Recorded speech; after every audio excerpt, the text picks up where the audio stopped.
मांडणार आहे। नाही नाही नाही, जे का रंजले गांजले त्याचे म्हणे जो आपुले, तोची साधू ओळखावा देव तेथीची जाणावा, अशी आपली भारत संस्कृती।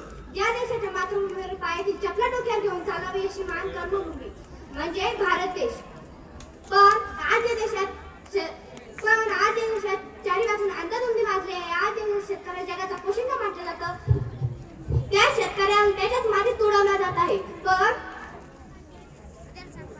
मित्रांनो, माझ्या शेतकरी बापाची अवस्था सांगायची ठरली तर त्याच्या मालाला भाव मिळत नाही। राबा स्पष्ट करतो, पण त्याला त्याचा मोबदला मिळत नाही, तेव्हा भारत देश महासत्ता कसा बनेल?